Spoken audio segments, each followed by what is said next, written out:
What's going on, savages? What is going on with my screen right here? Welcome, welcome. Thank you for joining us on a beautiful Thursday night here. I got Ren and Rob with me and some imaginary people that I'm getting rid of right now. Everybody in the chat, what's going on? You guys are blowing it up in there. Thanks for tuning in with us tonight. I guess everybody's here and everybody's got the same question for tuning in, I guess, what the fuck happened to Wave 3? So let's talk about it. We're here for it. Buckle up. It's gonna be an exciting ride. We got Hold some on cool to your stuff butts. to talk about. Yep. So yeah. But first and foremost, I feel like I haven't been on with you guys for a while, so I'm excited. What?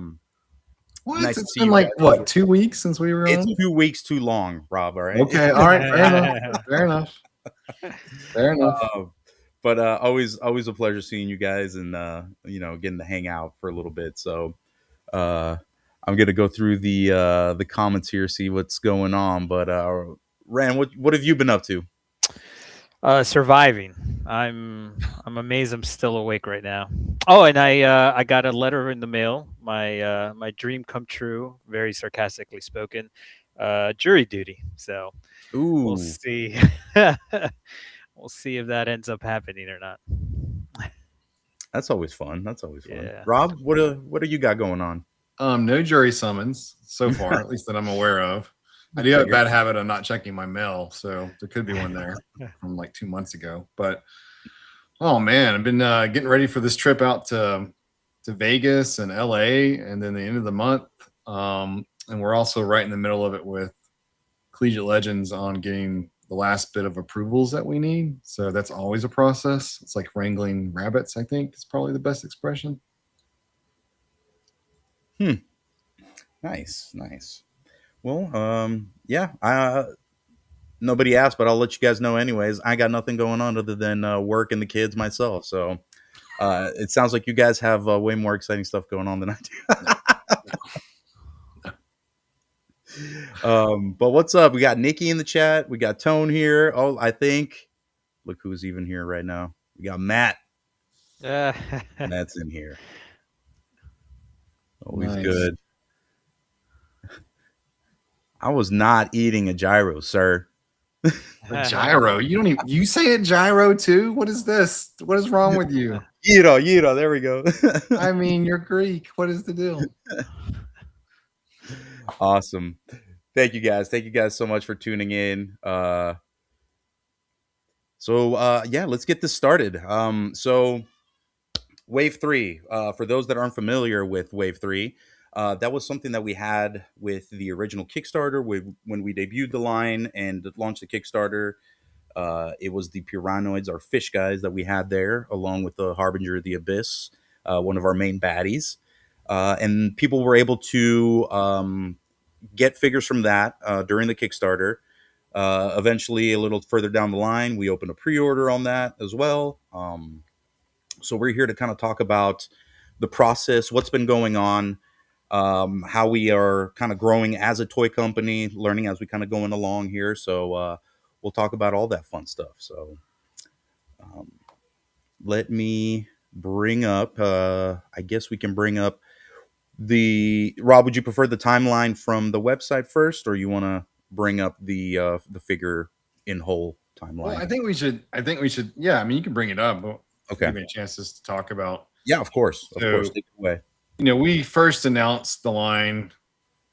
Oh my Lord, what was that? Was that 2022 or 20? No, it's 23. It was March 20th, 2023 in Atlanta is when we announced the Kickstarter. We actually had the Kickstarter almost a year later in 2024.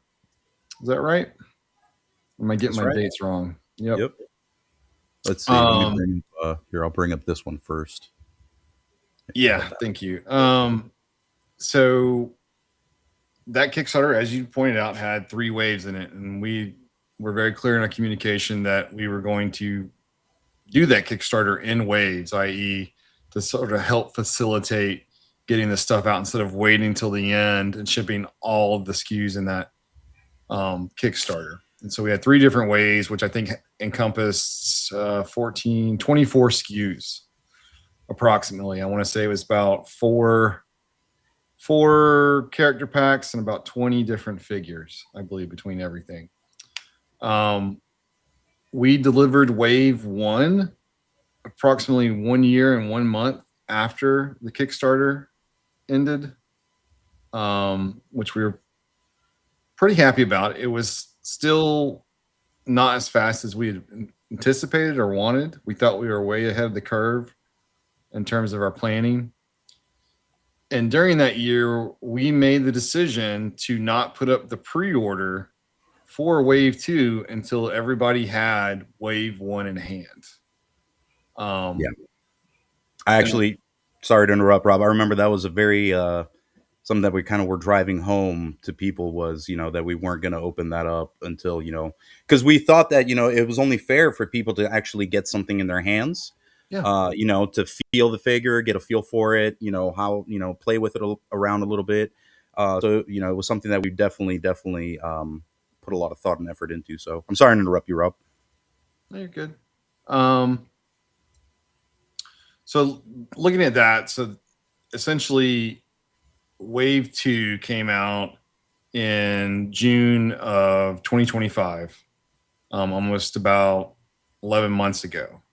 And that was 2 years and about 2 months from the start of the Kickstarter. It was, I don't exactly remember when we did the pre-order for that. And that's on the other slide, which let's bring up the other one. Yep. Here you go, Rob. I got you. So yeah, so it was about 1 year, 1 month less for Kickstarter. So once again, we're hitting that right about 12-month, 13-month kind of predictive narration. We thought we'd be on the same pace at wave 3, and we would have been had we not changed directions. And so as I've talked about a lot the last year plus, year and a half, how the bigger the wave, the longer it takes. And a lot of that has to do, especially when you're doing a new figure, dialing in new joints. And so I think the pre-order for the Prawn Noise was about 18 months ago, I think. Yep. So it's a lot longer. Now, in the meantime, we have had other pre-orders. We've had a pre-order for Elrich. We got that in relatively, I want to say from end of that pre-order to now was about 12, 13 months. Death Dealer is going to be right about the same. The stands were a lot shorter. I think that was about 4 or 5 months. So all in all, since we started the Kickstarter, we've had about 36 SKUs that we either had on the Kickstarter, we have had pre-orders up for, or we did drop figures. And of those 36, we've already delivered 24. The problem with that is that has delayed wave 3 in terms of tooling. So there's only so much manpower that you can dedicate into going and adjusting tooling and things like that. And so I think it's important for people to understand a lot of the changes that we've made just in with Kickstarter figures in between wave 1 and wave 2. So wave 1, we had that issue with the feet. And so we had to tool new feet. We had to make them, put them out, and get them sent out to everybody. Additionally, some improvements we made from wave 1 to wave 2 is we improved the neck joint, that POM joint. We made it smaller to give you a little bit more range of articulation on the neck. Thought that was really important. After wave 2, in between wave 2 and starting the Varnox is when we updated the ankle articulation. And the way we did that was we updated, literally we changed the way that we designed the ankle POM part and added some new indents, changed the inside of it, trying to improve the functionality. A, because we felt like there weren't enough indents, but also because we felt like the ankles might be getting too loose. So that was an improvement. Now with Elrich, as you guys know, as we didn't really want this to get out there, but it did. It got out there. Elrich is made with all new POK material. It doesn't have new joints. It has new material being used. It has the new neck. It has the new ankle per se, but it doesn't have like new elbows or knees. POK is a very old material. It's been around for over 40 plus years. It's used in other industries. And like with any kind of function, when you have a new material, it takes years for adaptation into new sort of areas, right, than what it's designed for. A lot of Chinese companies in the last year have been starting to use POK. POK is more expensive. That's probably one of the reasons why no one really started to change over to it, because it is more expensive. It's almost identical to POM in most instances, except at sort of more extreme temperatures, whether cold or hot. POK is incredibly more durable than POM is at extreme temperatures or outside the normal range of temperatures. And so POM gets very brittle when it gets too cold. And so that's part of the problem that you have with, in terms of the shrinkage that gets caused when people don't really understand the temperatures that your figures go through on the voyage to getting here, depending on what time of year it is. So if you can imagine what it'd be like to be inside a container for 2 months on the open seas with no shade in a metal building with no air ventilation, it gets very, very hot in there. And so it creates the opportunity for degradation of POM. Now, there is some misinformation about BOK. I know that Jason over at 5K got a little overly zealous in his description, saying that it like the joints get tighter over time. That's not true. What he's elaborating to is if you heat the joint up and you cool it down, the PVC around the POK joint can actually reform because POK stands up so much better. So why did we pick POK? Why did we want to make the change? What was wrong with the figures before? And so this just gets into, and I know I'm going on for this probably might be me talking for the next 60 fucking minutes. I'm sorry.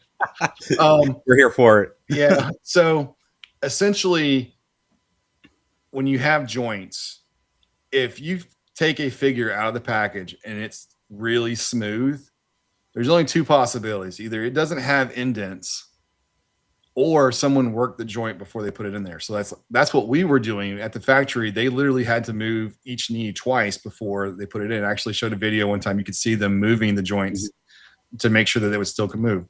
The problem with that is that still doesn't work, because with the reheating and cooling that happens over the travel time, lots of times it recools back into that stiff position.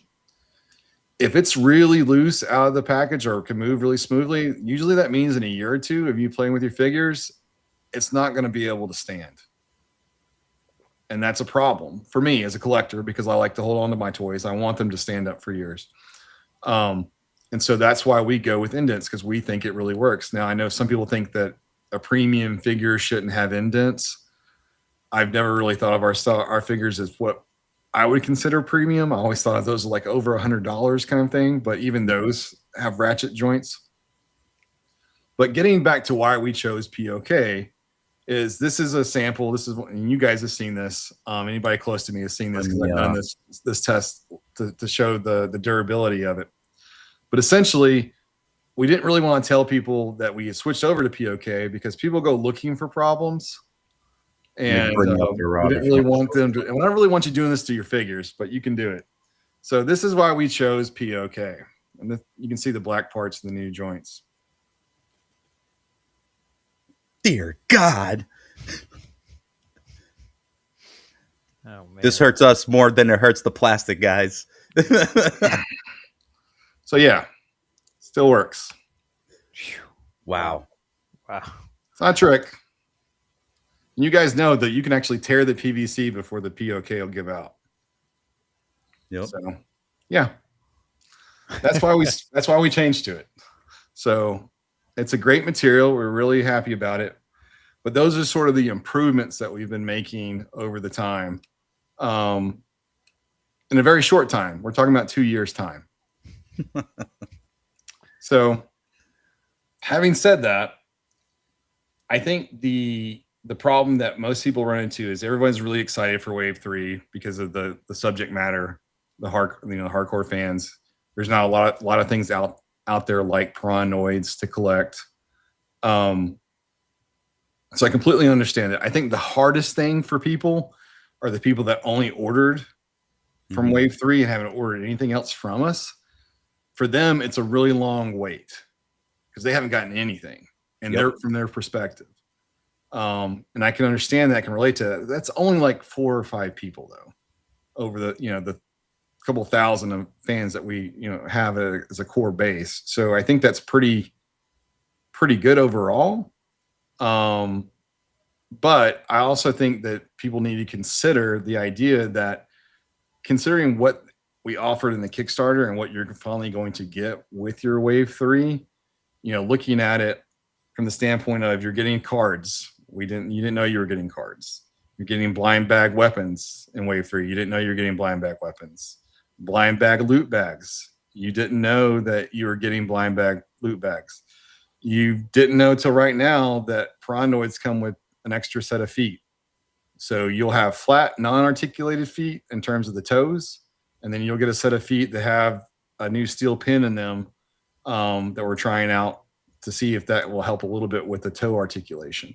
So you're going to have 2 sets of feet with them as well. And additionally, they'll have the new POK material for the joints. Now, having said all that, but why did it take so long? Why is it taking so long? Well, what some people don't talk about is when you get into really detailed figures, to really make sure that the detail pops, you have to go over something 2 to 4 times till you get it to a point that you really want it to pop. And so the smaller the detail, the longer it takes. And so what you'll see is, and we're guilty of this too, when someone does like a snake guide, they'll do like big, massive plates, over here. And then there'll be like a little bit of the small details, on the forum or whatever right here, but there'll be big plates on this side and big plates on this side. That makes it easier and less time intensive. And so when you look at like the Piranoid's legs or its arms, each little thing takes a while to go in and cut in to make sure that it's doing what needs to be done so that it really pops when you get the figure. So that's one of the things that's delayed it as well. Another thing that's delayed it is that we changed our strategy.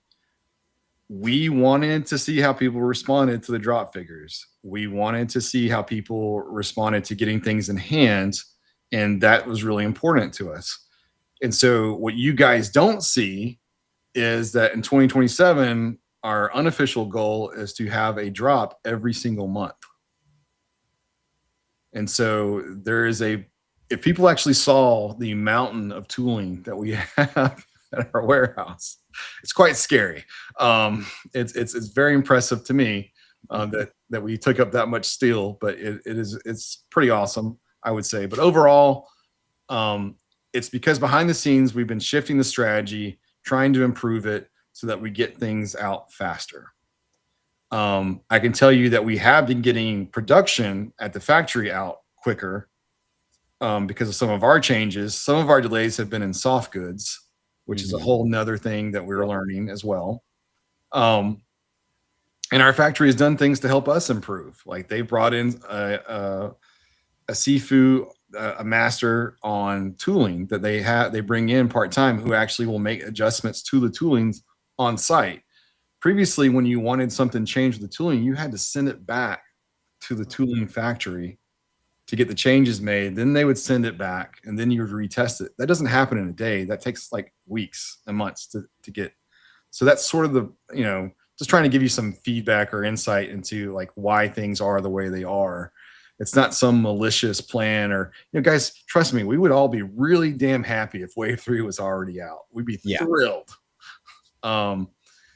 So I guess that's the gist of it. I think this year you're going to have Wave 3. This year you're going to have Wave 4. You're going to have Def 2. You're going to have the Warhorse. And you're going to have a lot of the surprises that we have for the rest of the year. So they're going to be, by the end of the year, everyone's going to be complaining that we put out too many figures. Yeah. And so that's that opposite side of the spectrum. Yeah. Right. So there was a question, Rob, I'm sorry to interrupt you. There was a question about that new plastic going forward, if it's going to be from Wave 3 and going over. It actually is already in effect with Elrich. Death Dealer is going to have it, and going Death forward, Dealer's only going to have it in the knees. in the knees, right? Yeah. And so what people don't realize is Death Dealer's body was finished last November, I think, November, because they were working on it when I was there. And I actually had them go, I paid for this. I had them go back and make Death Dealer knees in POK. Nice. Because I liked the material so much. I was so impressed with it. And so I paid extra to have that done. So that's why Death Dealer has POK. But no, Elrich has POK. Yep. You know, this is one of mine, so don't torture him. This is brutal. Rob's not doing anything worse than that sword has done to him, so yeah, that's fair. That's fair. But yeah, so it's cool stuff. You know, joints still stick, but that's just a byproduct of you got to move them. Once you get them moving, they're fine. But now, Rob, let me ask you, since you kind of have them in hand, how do you feel about, you know, kind of like the first fully armored figure for Savage Crucible? This is an amazing sculpt. I mean, Kevin killed it. The design on it is beautiful. I really appreciate all the information that Vincent Garma gave us to really make sure that we, you know, did our best to try to nail the figure as best we could. I know some people are disappointed and feel like he's too big. And my only response to that is, if you took all this armor off, how big do you think he would be? He'd be a pretty skinny guy. So yeah, no, I'm thrilled to death with Elrich. He's awesome. Well, we are too. Very, very happy. I'm sorry that we didn't make more. And I'm very sorry to all the people that are going to yell at us when it sells out.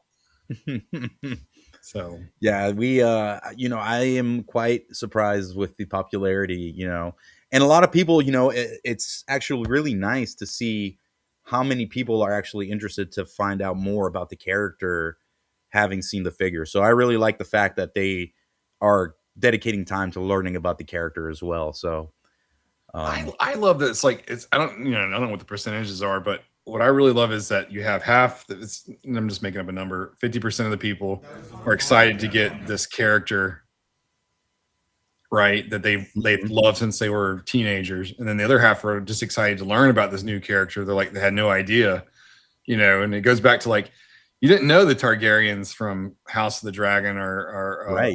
All the J.R.R. Martin books were inspired by. And J.R.R. Martin's very vocal about where his inspiration for the Targaryens came from. You don't realize that The Witcher inspired this. You don't realize that this was the first multiverse. Like, there's so many things that are influenced by Elrich, and that's why it's such a huge thing.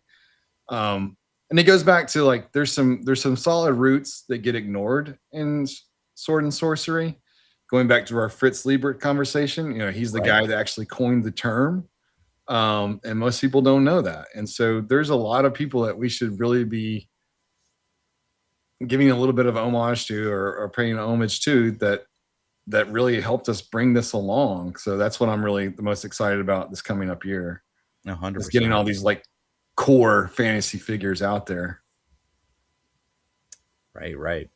Well, you guys were probably wondering what I was doing while Rob was talking there, but this is a nice little treat. I actually found this in my phone. So this is floor footage from Toylanta when Rob debuted the toy line. So, you know, it's only about a minute long here, but we'll play it.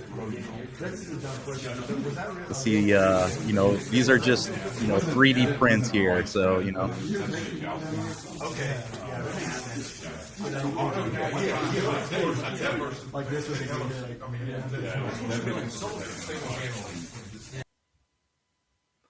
I'll mute it because there's nothing really of importance being said.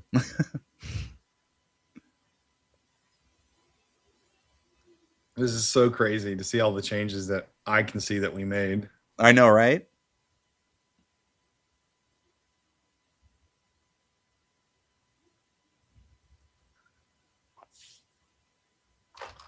There's that dwarf. Everyone's dwarf, upset right? with us about.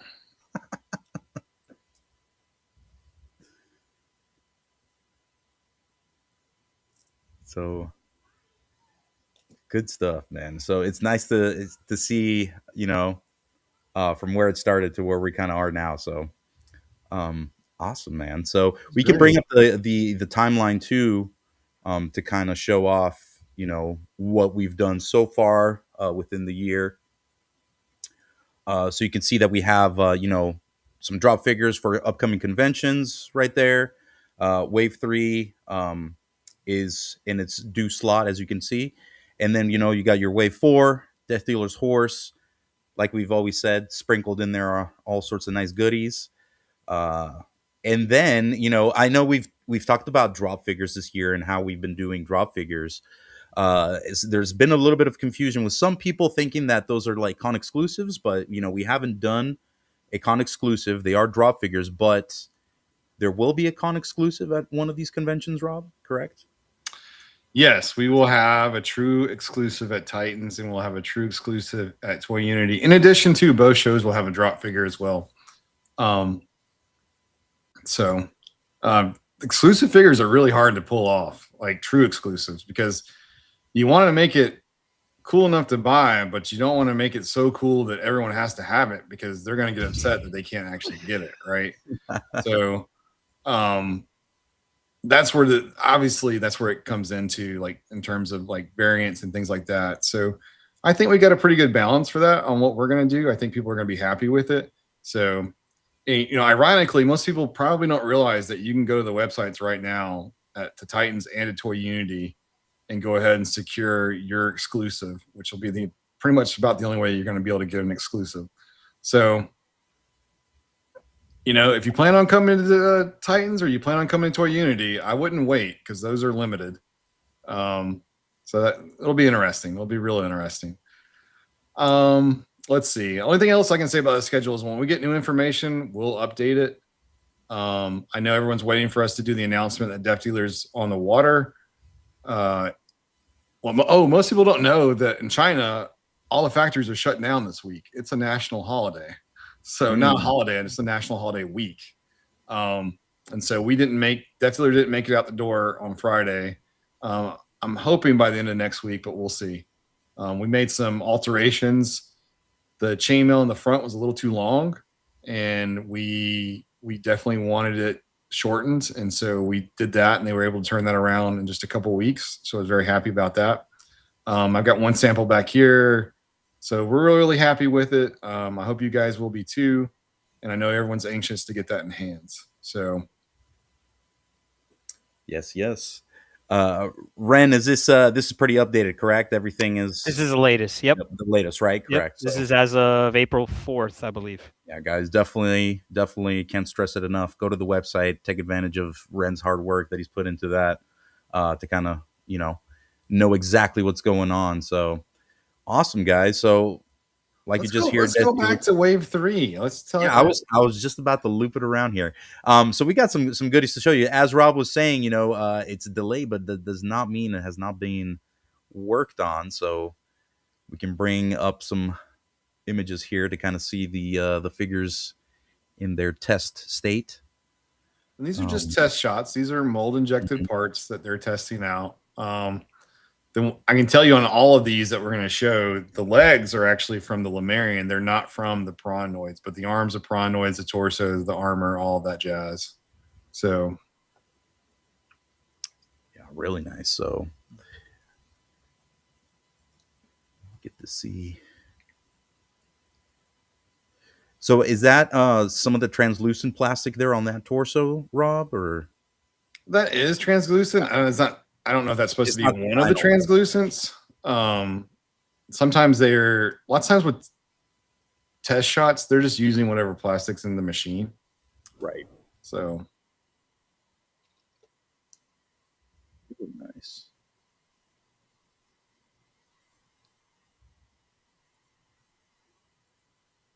So yeah, those armor overlays are looking really cool.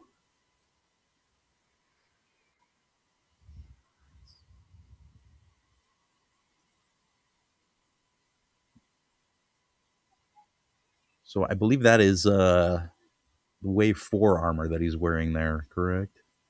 But No, the shoulder are from the fish guys. No, the actually, no. deltoid armor is from the dreadnought, the Abyss dreadnought. The other two parts, I don't think we were supposed to show because they're. Whoops! Everybody screenshot now. But this is a great example of us going back and like this is how we plan for the future and how we're able to drop figures with new parts. We from the very beginning planned parts in the tooling of each wave that we use to have drop figures. And so as we've expanded the number of drop figures, we've expanded how many new parts that we've needed in waves. And so this is just a great example of something like that. Nice.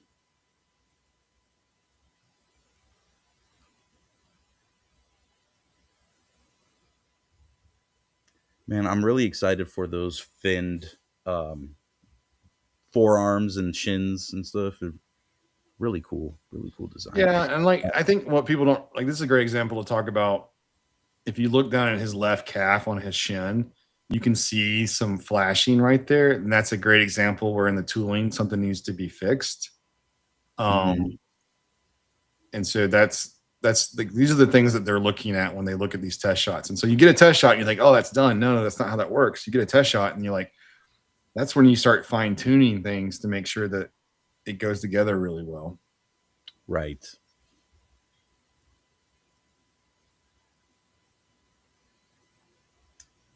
Really cool. Yeah, I'm really excited for the buck. Really excited to kind of get that mess around, especially with all those extra heads that we're getting. I mean, you can army build for days. You haven't shown the coolest one yet. Oh, The coolest there, this one. Yeah. Yeah, that arm is just crazy. That arm always gave me Akira vibes. You know when. What is it? No, not Kaneda. Tetsuo. Tetsuo. Yeah, he's like losing his shit. He's like molding with the metals and shit. Love it. No, I think people are gonna be really happy with the Harbinger when he comes out. So there's some secrets in this figure too. Don't tell anybody. Awesome. So with Wave 3 and, kind of advancing as we go along here, getting better at it and all that, what has been one major change that you were most excited about? And coming to find out too, something that, with Wave 1, Wave 2, you kind of figured out and are excited to apply it to Wave 3. I guess, the new plastic is one thing.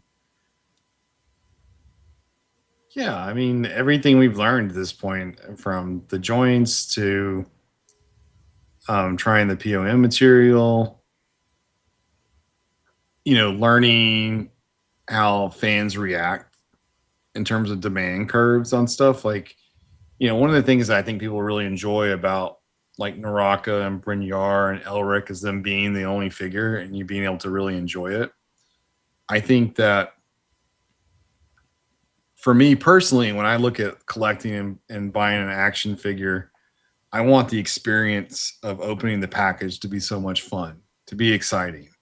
It's really important to me. I hate the feeling of getting a bunch of figures and it feeling like a chore to have to get them all out. Right. And so that's something that we've talked about this internally, how, making the experience fun.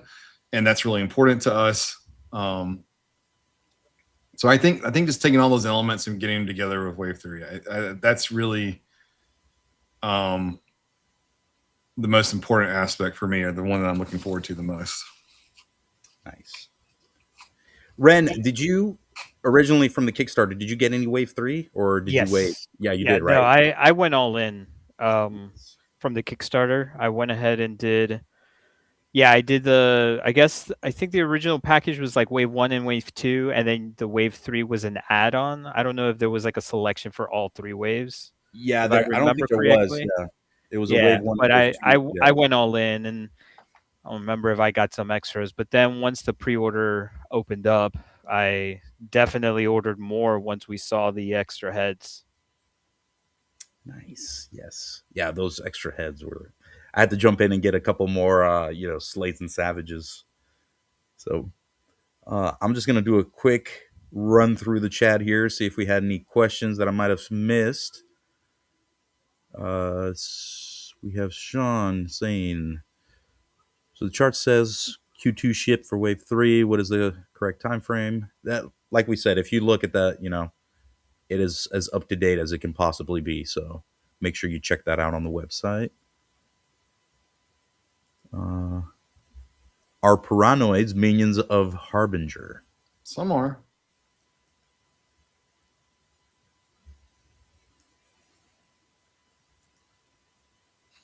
Got Matt wants to test drive that neck articulation.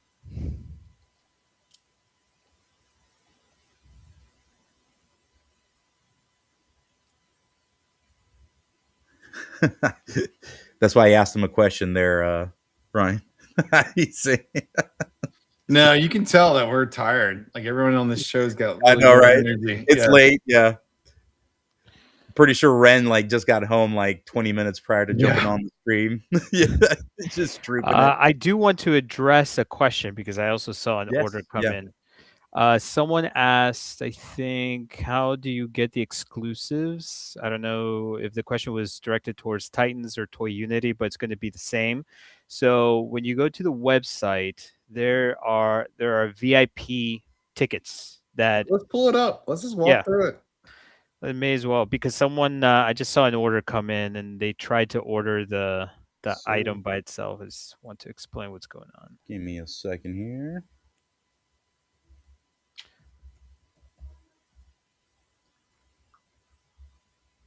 This is how fast we move, guys. Right here. Bam. This is it. This is. We've entered the Savage Zone. Cool.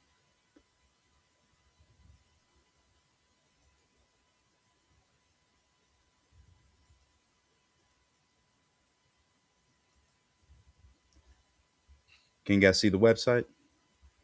Yes. Perfect. But you need to go to Titans. Yeah, go to Titans Toy Expo. The similar will be for Toy Unity as well.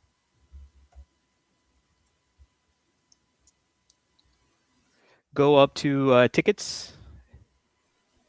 So if you go to tickets, you have 4 ticket packages for Titans Toy Expo.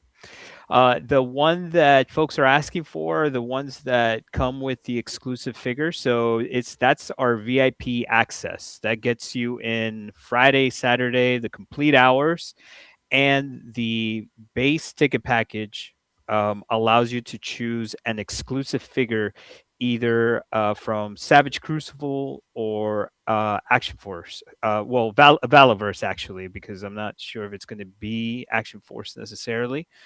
So if you click on the VIP access package, as you can see, the included figure up on top, if you go scroll up, yeah, you can, by default, it's going to select the Savage Crucible one. But if you want the Valaverse one, you can click on the Valaverse.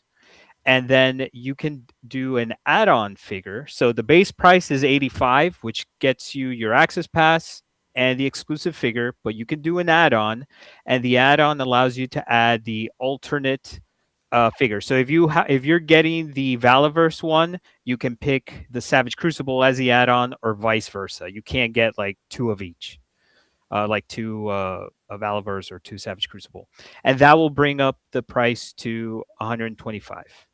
So then you just add that to your cart. It'll add the 2 figures and the ticket, and you'll get your ticket barcode, and you can pick those up at the convention. So this is the only way you'll be able to get those exclusive figures. You will not be able to get just like a regular ticket, go to the booth and say, "Hey, can I get the exclusive figure?" This is the only way. Once this runs out, it runs out, sold out. That's it.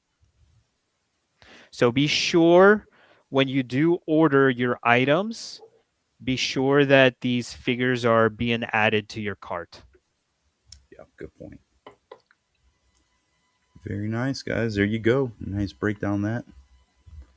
Are the Savage Crucible and Valor figure different from the Toy Unity figure? Yes.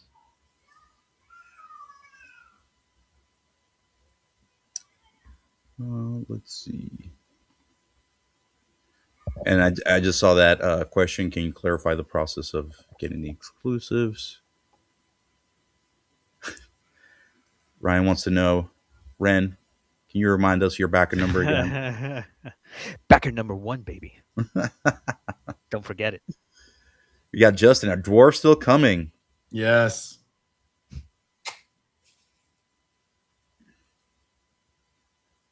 Oh, look at that. Can we get a better look of the chainmail Rob is messing with? Of course you can. This. What you should really want is a better look at these Death Dealer chainmail. While he's getting that, the exclusives are in person only. I have to clarify that because Yep. I know we got that question with the reservation system before. Yeah, it's in person only. You can't get a buddy to get you the figure. Nice. So those are the shortened ones, correct? Yep. Yeah, this is short. And where is this? To kind of give you guys a feel for the difference in color. This was the original, and then we wanted it darker to give it a grittier look. So yeah, definitely dingy it up. Yeah, that doesn't.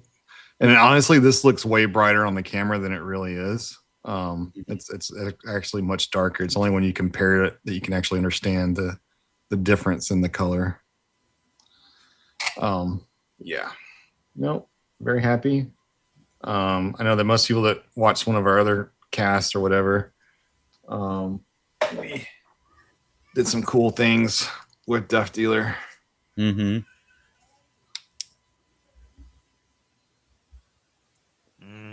Nice. Yeah. So, and there's some other surprises coming with him that people don't know about. So I hope people will get excited. At least the people that pre-ordered. Oh yeah, I can't wait to get Death Dealer. I think the fact that you can change his helmet so many different ways is, that is something that people, I don't think they're ready for. They're going to be like, oh my God. So someone asked if they buy 2 VIP tickets, can we stop you from doing that? No, we cannot stop you from buying 2 VIP tickets. Some people might buy 2 VIP tickets because their spouse is coming with them or whoever, and that's how they manage to get 2 of the exclusives. It is price prohibitive, in my opinion, to do it that way, but it is what it is. I think Ryan asked a question about how does he get an exclusive, even though he gets in the show free, and my answer is you don't. The exclusives are very limited numbers. Just letting you guys know. This isn't some bait and switch where we suddenly show up with thousands of figures everywhere. It's not what's happening. It is getting back to an old kind of school mentality of there's actually like this is how you get it. You score it. You got something that someone something that somebody else doesn't have. That is the joy of collecting is collecting in that manner, or at least a part of the joy of collecting. But we did our best to make it cool, but not, it'd be really like, it'd be a really shitty thing if if our first exclusive was the first time we were coming out with a dwarf. Like that would be really horrible, right? Like yeah. The idea is to make fans not lose them. So Yes. yeah. So please take that in mind. Like we're definitely considering the fans. Brian's like, yeah, asking for a friend. Yeah, no. So so if you want the exclusive, you've got to get a ticket and you got to show up. You can take your chance and try to sign up the day of. I don't recommend it. I mean, is it a savage attempt? Yes, but let's see. We had another question here. Are the gold and silver Ingots from dwarves. Well, there is some dwarven, right? I believe from the loot he's talking about. So. Yes, I think when we had Nick on the show, he even talked about the emblem that he sculpted on it. So yes, it is from the dwarves. Oh, I like this question. Let's bring this up. Which specific show drop figure are you all most excited about? I guess they want a little more out of us than we can share, but Oh, I am here to tell you that if I get what I want, because people don't realize that we have contingency plans. that's right. If what we're trying to do doesn't happen, we have contingency plans. But if I get what I want, I don't know that I can pick between the Wonderfest one, the Titans one, or the Toy Unity drop. Those are the drops, not the exclusives, just the drops. Because they are really freaking cool. For reasons to be revealed later, the Titans one is probably gonna be my favorite. I love what me and Kevin and Matt came up with for Toy Unity. I really do love that figure as well. It's so funny because the Wonderfest one was my favorite for like 18 months. Like it was like, I remember having this conversation with Dave. He's like, Rob, would you just make the figure? Like, for the love of God, like you keep coming back. I was like, yeah. But I really like what we came up with for Titans. I think it's going to be awesome because there's so many things coming together with that. It's going to make it really, really super cool. But the Toy Unity one, and also, I think we really nailed what we were trying to do there. The homage, the nostalgia that's with it, and just a super cool kind of design, in my opinion. But Titans probably is kind of edge them all out in terms of coolness. Yeah, agreed. Ren, what are you thinking? So the moment, every time I talk to Rob, I'm doing my grocery shopping at Walmart. So people around, everyone's like listening in on what I'm doing while I'm picking avocados and grapes and bananas. But when he talked to me about the Titans one, I was, yeah, that's the one that yeah. Though the Toy Unity now is, after seeing a couple things, I've been, it's tough. But I think the Titans one is the one for me. Like yeah. Yeah. Yeah, Awesome. I'm pumped. Let's see.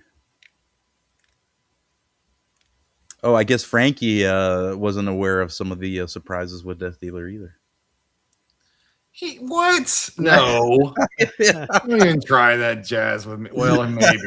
There's a possibility that's true. No, I thought he knew. He knows now. No, Toylanta. I thought we showed him. No? I thought we did. I thought we showed him at Zolo. I just love that he trusts us so much. That's the best part. I know, right? Yeah. Here's a question.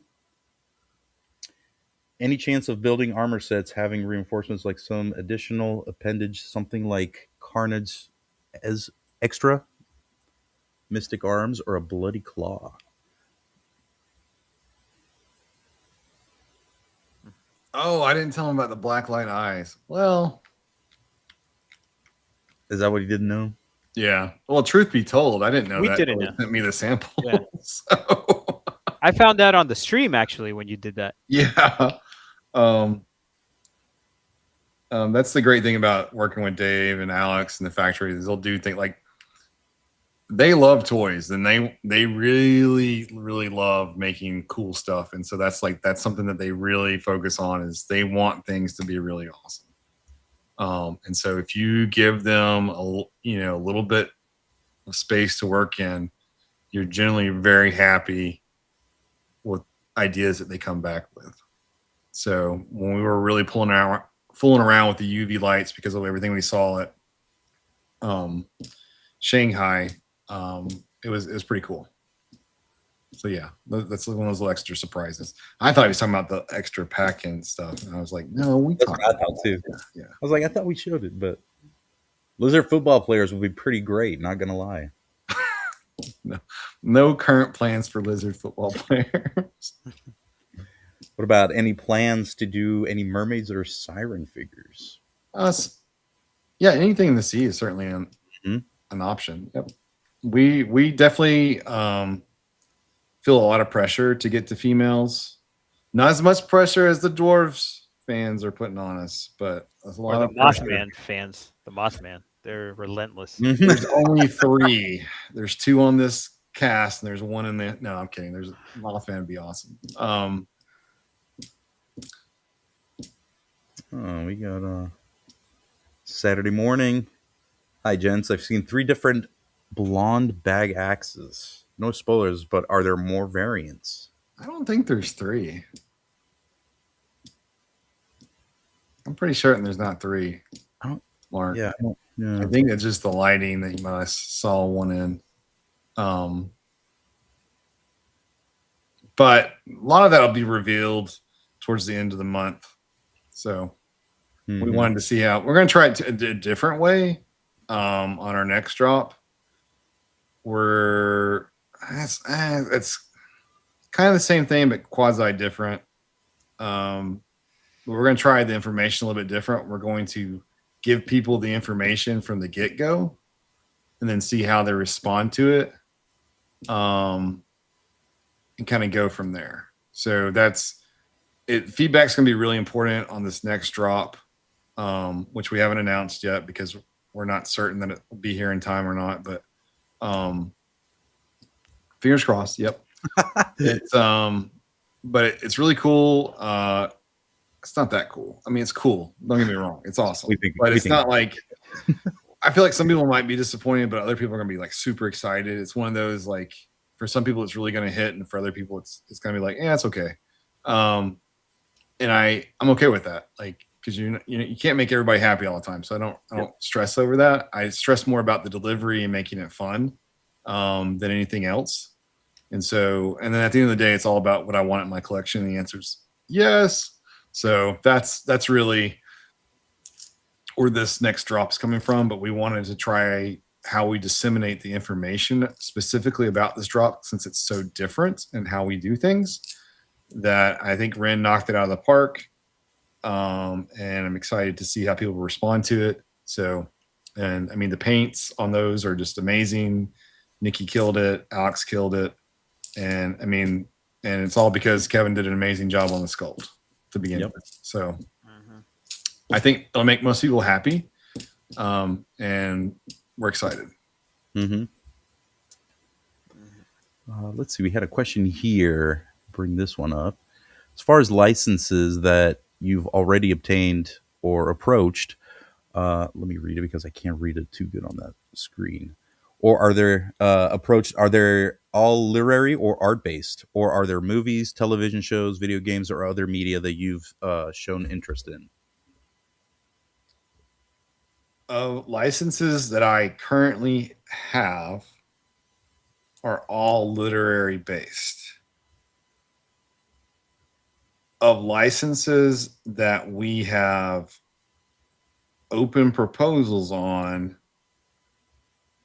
currently, some are based in movies.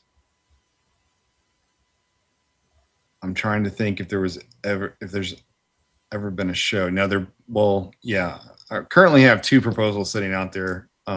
They both had movies related to them. One is more focused, but we'll see. There's 2 other IPs that we are also trying to present on in the next month. And we'll see how those go. But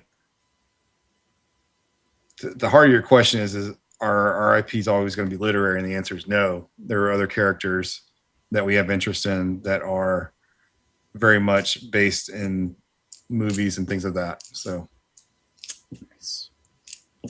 now I had to go back and find this question, so I was able to come across it. But Jim said, "Great Danes, when?"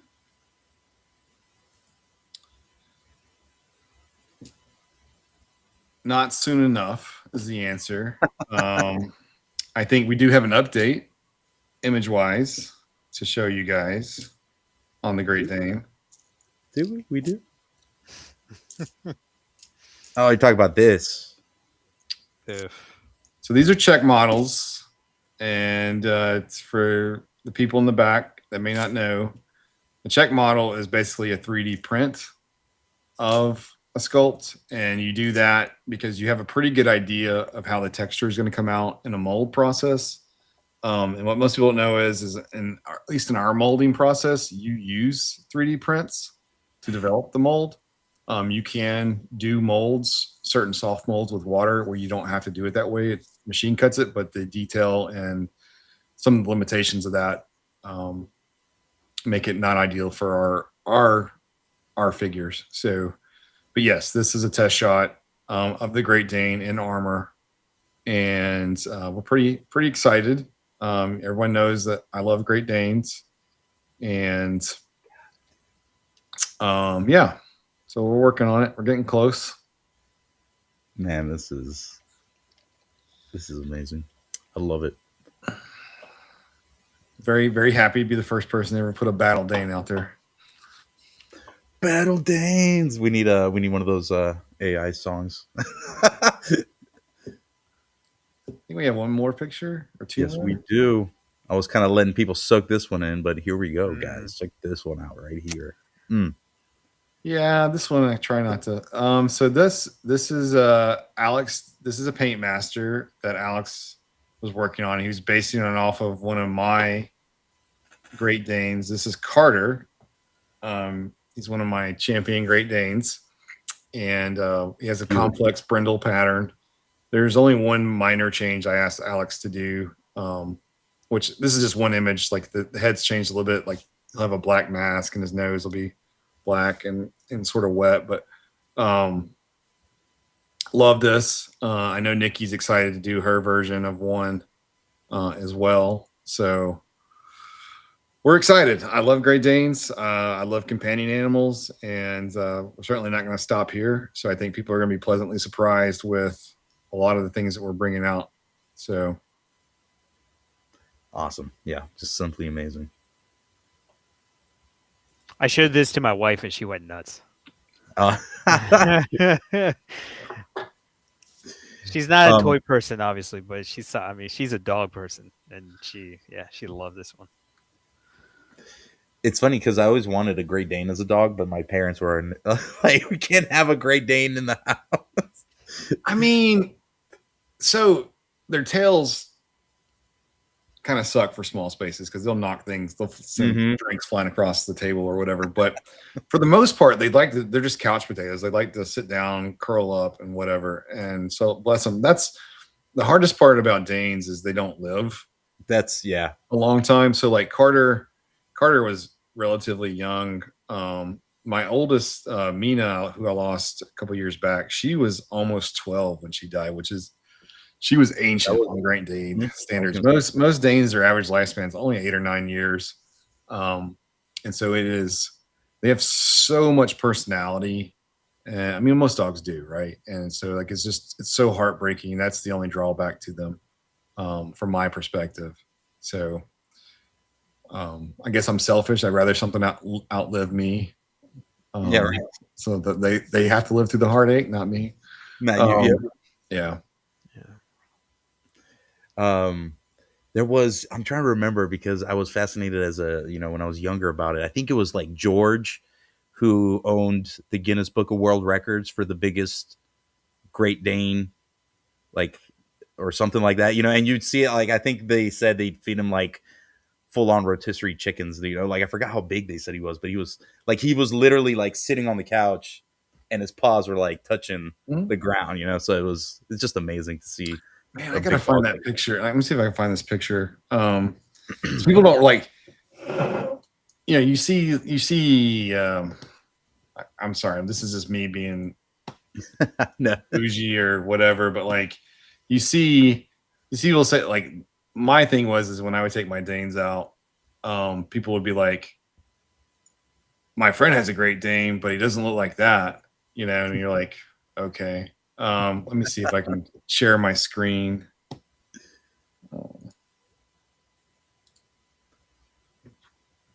Got Ryan asking too while you're bringing that up. Question about the Great Dane. Is he a good boy? Let's see. Can you see that? Yep, still? I'll bring that up. Yep. So that's Carter. That's my hand. Okay, and I don't know if you ever met me, but I don't have small hands. So, Jeez, my boy was huge.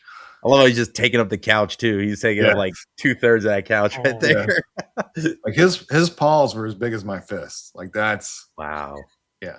What a beautiful dog. Loved him. He was one of a kind. There's no doubt about it. So awesome. All right, guys. Well, that kind of brings us up to wrapping it up here, you know. So like we kind of said, you know, we're diligently working on Wave 3, trying to get that out as soon as possible. Great things, you know, coming your guys' way. Stay tuned. We're going to be bringing some more news about the IshCon and DFW exclusives. So we'll be kind of diving in a little deeper with that, see what you guys think. Renato, anything you want to say in closing? Looking forward to DFW.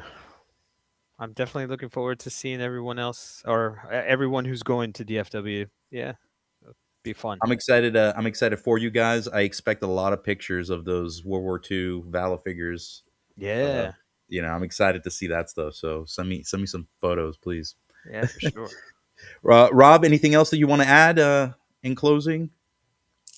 In closing, I'm excited to go to DFW as well. I know that you and Chris will be at IshCon. Yep. I actually have known for months what the drop is for DFW from Action Force, and it's been killing me. So, I'm very excited about that drop figure. Was there anything else? Yeah, just looking forward. Oh, we're doing the Motu Universe out in LA. Yes. Oh, yes. DFW and IshCon. Yeah. I'm going to be exhausted the last part of the month. I fly to Vegas, then I fly from Vegas to LA, then I fly home, and then 4 days later I have to drive to Dallas. So, that is definitely a trip. So, yeah. We need to get you those chocolate covered coffee beans. Awesome. Got me the evil eyes, so I still got those everywhere. Yes. Yeah. I'm glad to see those having like shattered, like you haven't walked anywhere, just like shatters upon entry or something. Awesome, guys. Awesome. Everybody in the chat, thank you guys for tuning in and sticking to us till the end. Subscribe to the channel to keep up to date with news and everything Savage that's going on. And with that, I hope everybody has a wonderful night, and we'll catch you guys all on the next one. Take care, everybody.